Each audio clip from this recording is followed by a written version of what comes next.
সম্মানিত পীরগাছাবাসী, আপনারা ভালো আছেন? আল্লাহ রাব্বুল আলামিন যেন আমাদেরকে জীবনের শেষ দিন পর্যন্ত ভালো রাখেন।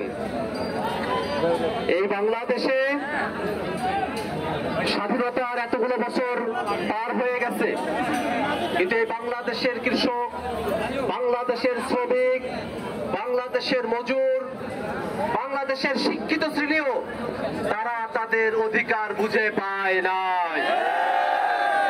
এই বাংলাদেশের মানুষেরা অনেক আন্দোলন করেছে, সংগ্রাম করেছে, ব্রিটিশদেরকে বাংলাদেশ থেকে তাড়িয়েছে, পাকিস্তানিদেরকে বাংলাদেশ থেকে তাড়িয়েছে, নতুন জীবনের স্বপ্ন দেখেছে, কিন্তু এই বাংলাদেশকে যারা শাসন শোষণ করেছে তারা বাংলাদেশের মানুষকে নতুন আশা দিতে পারে না।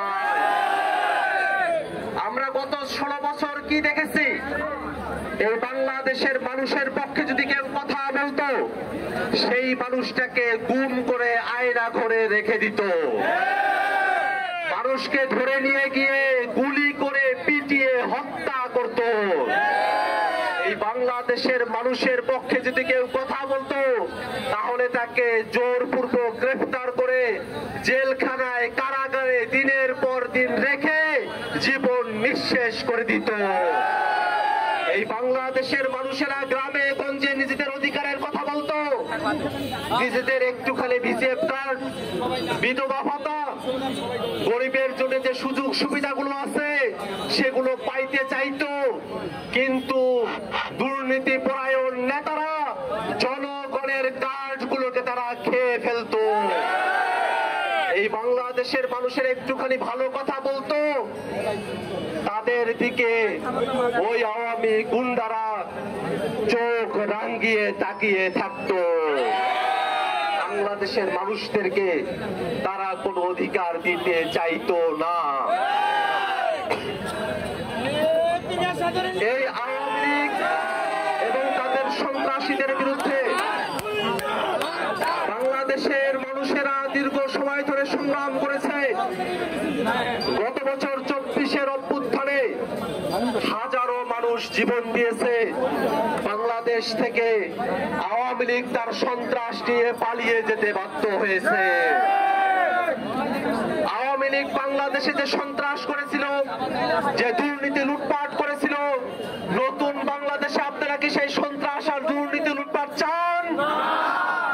নতুন বাংলাদেশে কেউ ক্ষমতায় গিয়ে যদি স্বৈরাচার হয়, সেটাকে বাংলাদেশের মানুষ আর হতে দেবে না।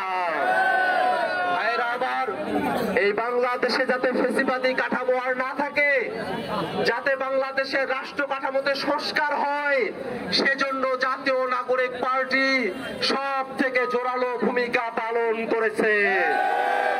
ভাইরা আমার, এই বাংলাদেশের রাষ্ট্র কাঠামোতে এক ব্যক্তির আধিপত্য চলতো, এক ব্যক্তি যা করবে তাই হতো। এই বাংলাদেশকে জনগণের বাংলাদেশ করার জন্য ঐক্যবদ্ধ কমিশনে জাতীয় নাগরিক পার্টি দৃঢ় অবস্থান ব্যক্ত করে সংস্কারের পক্ষে যুক্তি তর্ক উপস্থাপন করেছে। অনেক রাজনৈতিক দল তারা সংস্কারের পক্ষে শুরুতে ছিল না, কিন্তু জাতীয় নাগরিক পার্টির প্রচেষ্টায়, জনগণের চাপে রাজনৈতিক দলগুলো শেষ মুহূর্তে হলেও তারা সংস্কারের অনেকগুলো কথা তারা মেনে নিয়েছে। আমরা যতগুলো বিষয়ে সংস্কারের অর্জন করতে চেয়েছি, হয়তো আমরা সবগুলো অর্জন করতে পারি নাই, কিন্তু জাতীয় নাগরিক পার্টির প্রচেষ্টাতে এই জুলাই সনদের আইনি ভিত্তি দেওয়ার জন্য রাজনৈতিক দলগুলো এখন একমত হয়েছে। আমরা সরকারের কাছে আহ্বান জানাই, জুলাই সনদে আমাদের যতটুকু অর্জন, সেই অর্জনকেও যেন কোনো শক্তির কারণে, কোনো চাপের কারণে বাংলাদেশের জনগণকে এই অর্জনটুকু আর হারাতে না হয়। এই কারণে অন্তর্বর্তীকালীন সরকারকে জনগণের পক্ষে অবস্থান নিতে হবে। ভাইরা আমার, সংস্কারের পক্ষে গণভোট হবে। বাংলাদেশের মানুষ কি সংস্কার চায়? সংস্কারের পক্ষে হ্যাঁ ভোট দিতে হলে এই পীরগাছাবাসী কি সংস্কারের পক্ষে হ্যাঁ ভোট দেবে?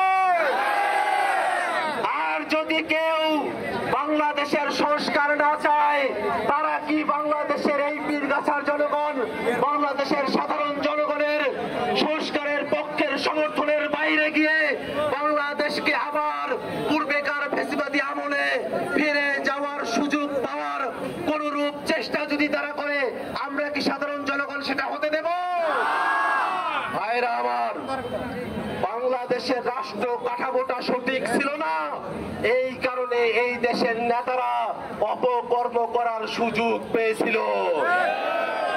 আমরা রাষ্ট্র কাঠামোতে সংস্কারের কথা বলছি, নতুন সংবিধানের কথা বলছি, জনগণের পক্ষে পলিসি নির্মাণের কথা আমরা বলছি। ভাইরা আমার, আমরা যারা প্রত্যন্ত অঞ্চলের মানুষ, এই উত্তরবঙ্গের মানুষ, কাউনিয়া পীরগাছার মানুষ, যখনই বাজেট হয়, যখনই কোনো বিষয় নিয়ে আলোচনা হয়, উত্তরবঙ্গকে বাদ দিয়ে যে কোনো প্রকল্প পাস হয়ে যায়। আমরা দেখেছি উত্তরাঞ্চলের নেতারা উত্তরাঞ্চলের মানুষের জন্য তাদের ন্যায্য হিস্সা আদায় করতে পারে নাই। এ কারণে ভাইরা বলতে চাই, আমরা জাতীয় নাগরিক পার্টিতে নতুন বাংলাদেশের কথা বলি। নতুন বাংলাদেশের এই বাংলাদেশের উত্তরাঞ্চল, দক্ষিণাঞ্চল, পূর্বাঞ্চল বা পশ্চিমাঞ্চলে আমরা ভাগ করব না। বাংলাদেশের প্রত্যেকটা ইঞ্চিতে ইঞ্চিতে সমানভাবে উন্নয়ন পৌঁছে দেব। ভাইরা আমার, আমরা যারা জাতীয় নাগরিক পার্টিতে আমরা নতুন বাংলাদেশের রাজনীতি শুরু করেছি, আমাদের প্রথম কথা হলো এই বাংলাদেশের মানুষেরা স্বাধীনতার পরে তাদের যত অধিকার বঞ্চিত হয়েছে, বাংলাদেশের প্রত্যেকটা মানুষকে তার নিজেদের অধিকার বুঝিয়ে দিতে হবে। বাংলাদেশের মানুষেরা সরকারি অফিসে যাবে, আদালতে যাবে, কোন জায়গায় যাওয়ার পরে তাদের সঙ্গে কোনো খারাপ ব্যবহার করা যাবে না। সরকারি সেবা থেকে বাংলাদেশের কোনো ভিক্ষুককেও বঞ্চিত করা যাবে না। ভাইরা আমার, এদেশের কৃষক, শ্রমিক, মজুর, তাদের ভাগ্য কিভাবে নির্ধারিত হয়, সব কিছু কিন্তু নির্ধারিত হয় ওই ঢাকায় বসে। ওখানে বসে পলিসি নেওয়া হয় সারের দাম কতটুকু বাড়বে না কমবে। ওখানে বসে পলিসি নেওয়া হয় বিদ্যুতের দাম বাড়বে নাকি কমবে।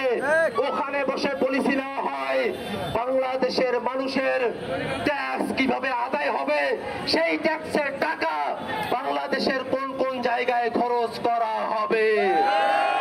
আমরা দেখেছি শুধুমাত্র যারা ধনিক শ্রেণী, যারা বড়লোক, যারা লুটেরা, তাদের স্বার্থের মতো করে বাংলাদেশের ট্যাক্সের টাকাগুলো খরচ করা হতো। আমরা জাতীয় নাগরিক পার্টি, আমরা যদি বাংলাদেশের শাসন ভার পাই, বাংলাদেশে আমরা ক্ষমতায় আসতে পারি, আমরা জনগণের পক্ষে, জনগণের জন্য ব্যয়ের মতো করে বাংলাদেশের বাজেট আমরা নির্মাণ করব। ভাইরা আমার, এই বাংলাদেশকে যাতে স্বাধীনতা আমরা সঠিক রাখতে পারি, সার্বভৌমত্বকে সঠিক রাখতে পারি, বাংলাদেশের মানুষের অধিকারগুলোকে আমরা ঠিক রাখতে পারি, এই কারণে দীর্ঘ সময় ধরে আমরা রাজপথে আন্দোলন করেছি। এই রাজপথে আন্দোলন করতে গিয়ে অসংখ্যবার হামলার মুখে পড়েছি, আহত হয়েছি, জেলখানায় গিয়েছি। জালিমের রক্তচক্ষুকে উপেক্ষা করে আমরা রাজপথে স্থির থেকেছি, রাজপথ থেকে আমরা চলে যাই নাই। ভাইরা আমার, সেই হাসিনার আমলেই হাসিনা যেভাবে চেয়েছিল, আল্লাহর রহমত না থাকলে আমাদের বেঁচে থাকার কথা ছিল না। আল্লাহ রব্বুল আলামিন নতুন বাংলাদেশে আমাদেরকে বেঁচে রেখেছেন, নতুন বাংলাদেশে আমাদেরকে প্রাণ ভিক্ষা দিয়ে জীবন দিয়েছেন। এই নতুন জীবন বাংলাদেশের মানুষের জন্য আমরা খরচ করতে চাই।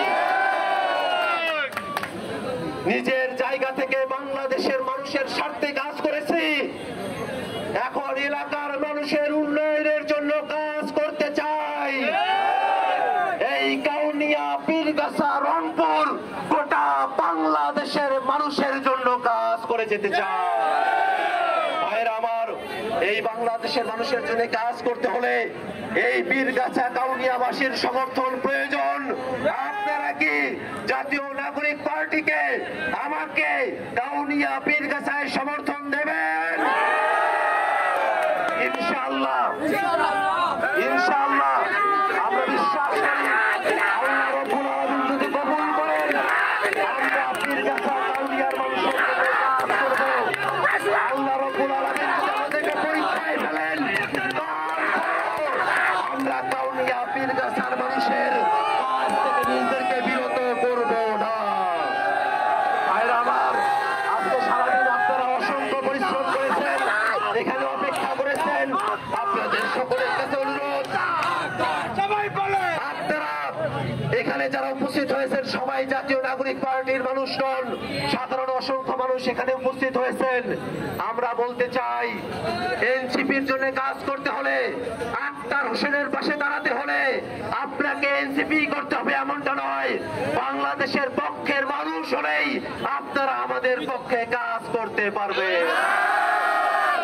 আমার আপনাদের সকলের কাছে অনুরোধ থাকবে, এই বাংলাদেশের প্রত্যেকটা ঘরে ঘরে, পীরগাছা কাউনিয়ার প্রত্যেকটা ঘরে ঘরে নতুন দিনের স্বপ্নের কথা ফেরি করে করে সকল ঘরে পৌঁছে দিতে হবে। ভাইরা আমার, আমরা যদি দৃঢ়তা নিয়ে, সততা নিয়ে বাংলাদেশকে ধারণ করে মাটি কামড়ে পড়ে থাকতে পারি, বাংলাদেশ থেকে আমাদেরকে কেউ নিশ্চিহ্ন করতে পারবে না। নতুন বাংলাদেশের এই শপথ, নাগরিক অধিকারের শপথ, সম্প্রীতির শপথ, এই বাংলাদেশে আপনারা জানেন আওয়ামী লীগ যখন ক্ষমতায় ছিল পূজা আসতো, হিন্দুদের মন্দিরে আক্রমণ হতো, মন্দির ভেঙে দেওয়া হতো। এবার পূজা হয়েছে, বাংলাদেশের একটা মন্দিরেও কোনো হামলার ঘটনা ঘটে না। এই নতুন বাংলাদেশ আমরা বিনির্মাণ করতে চাই। আমরা হিন্দুরা থাকবো, আমরা মুসলমানরা থাকবো, আমরা সকলে থাকবো। কারো ধর্মের উপরে, কারো ঘোষণালয়ে, কারো বস্তিতে আমরা কোনো আঘাত হইতে দেব না। ভাইরা আমার, এই আওয়ামী লীগ বাংলাদেশের মুসলমানদের উপর অত্যাচার করেছে। দাড়ি টুপি রাখার কারণে জঙ্গি বলে, যারা জঙ্গি নয় তাদেরকেও জেলের মধ্যে পচিয়ে মেরেছে। এই নতুন বাংলাদেশে ইসলামের উপরে কোন ধরনের বিদ্বেষ আমরা সহ্য করব না। আমরা হিন্দু মুসলমান পরস্পর সম্প্রীতিতে এই বাংলাদেশকে আমরা নতুন করে গঠন করব। ভাইরা আমার, যদি কাউনিয়া পীরগাছার সমস্যাগুলোর দিকে আমরা তাকাই, এখানকার রাস্তাঘাট, ব্রিজ, কালভার্ট